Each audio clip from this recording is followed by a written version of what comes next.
महिलाओं के गर्भधारण का ये होता है सही समय। पीरियड्स के इतने दिन बाद बनाना चाहिए संबंध। दोस्तों, किसी भी औरत का मां बनना उसके जीवन की सबसे बड़ी खुशी होती है। मां बनने के एहसास भर से वह रोमांचित हो उठती है। जब एक औरत गर्भवती होती है तो तमाम तरह की कल्पनाएं करती है कि वह अपने बेबी के लिए ये करेगी वो करेगी। लेकिन सच बताएं तो आपको गर्भवती होना जितना कठिन है उससे ज्यादा कठिन है एक स्वस्थ बच्चे को जन्म देना। सृष्टि चक्र के संतुलन को बनाए रखने के लिए और एक स्वस्थ संतान को जन्म देने के लिए शास्त्रों और पुराणों में गर्भ धारण करने के लिए शुभ दिन, समय और मुहूर्त का जिक्र किया गया है। तो आज के इस वीडियो में हम आपको यही बताने वाले हैं और साथ ही सही संबंध बनाने का समय भी बताएंगे। आप सोचेंगे दोस्तों, संबंध तो कभी भी बनाया जा सकता है, औरतों और संतान को तो कभी भी जन्म दिया जा सकता है, तो फिर सही समय का इंतजार करना जरूरी क्यों है? देखिए, ऐसा नहीं है। आपको ये समझना होगा कि जन्म का जो दिन होता है या जिस दिन और जिस समय हम पैदा होते हैं उसी को ध्यान में रखकर कुंडली भी तैयार की जाती है।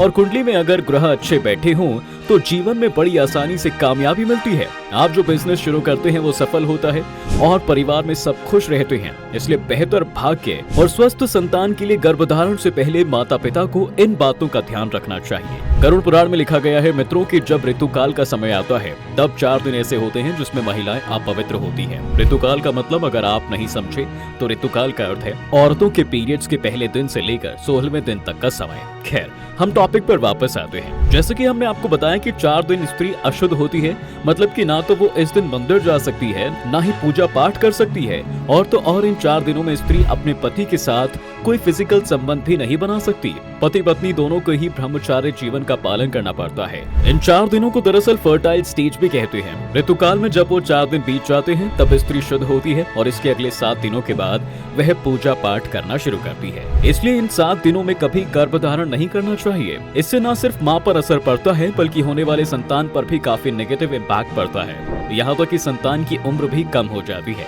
चलिए, ये तो हुआ अशुभ समय। अब जरा शुभ समय की बात कर लेते हैं, इसलिए ध्यान से सुनिएगा, क्योंकि हम जो भी शुभ समय बताने जा रहे हैं वो सारे हमारे शास्त्रों में लिखे गए हैं।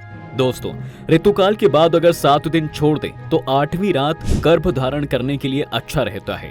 इससे जिस भी संतान की प्राप्ति होती है वह योग्य, तेज और सुंदर होता है। इससे भी उत्तम समय होता है ऋतुकाल से 14वीं रात। अगर इस समय किसी स्त्री को संतान की प्राप्ति होती है वो निश्चित तौर पर किस्मत वाली होती है, क्योंकि इस समय का पैदा होने वाला संतान दीर्घायु, गुणवान और बहुत किस्मत वाला होता है। ये पूरे खानदान का नाम रोशन करता है। हालांकि पति पत्नी को इस बात का भी ध्यान रखना चाहिए कि गर्भधारण के दिन पति पत्नी दोनों का चंद्रमा बलवान हो। इसके अलावा अगर पर्टिकुलर दिन की बात करें तो सोमवार, बुधवार, गुरुवार और शुक्रवार, ये 4 दिन काफी शुभ रहते हैं। वहीं तिथियों में शास्त्रों के अनुसार गर्भ धारण के लिए अष्टमी, दशमी और 12वीं तिथि शुभ होती है।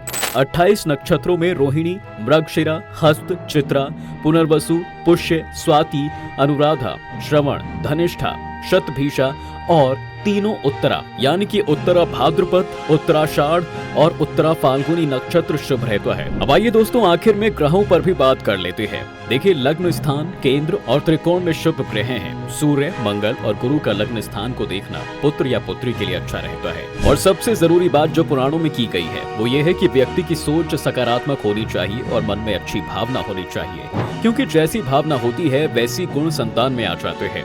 आपने एक लाइन सुनी भी होगी कि जाकी रही भावना जैसी प्रभु मूरत, देखी दिन तैसी। इंसान को वैसे भी एक अच्छे संतान के लिए शादियां भी समय पर कर लेनी चाहिए। पहले लोगों की शादियां सही समय में हो जाती थी, लेकिन अब समय बदल चुका है। लोग पहले अपना करियर बना रहे हैं फिर शादी कर रहे हैं। आजकल शादियां अधिक उम्र में होती हैं और उसके बाद पति पत्नी फैमिली प्लान करने में भी कम से कम 2 साल का वक्त ले लेते हैं। संतान अगर 22 से 28 के बीच में हो जाए तो बेस्ट रहता है, क्योंकि ये वो उम्र होती है जिसमें महिला शारीरिक और मानसिक दोनों तौर पर तैयार होती है। तो दोस्तों, ये थी कुछ जानकारी संतान के उत्पत्ति की सही समय की।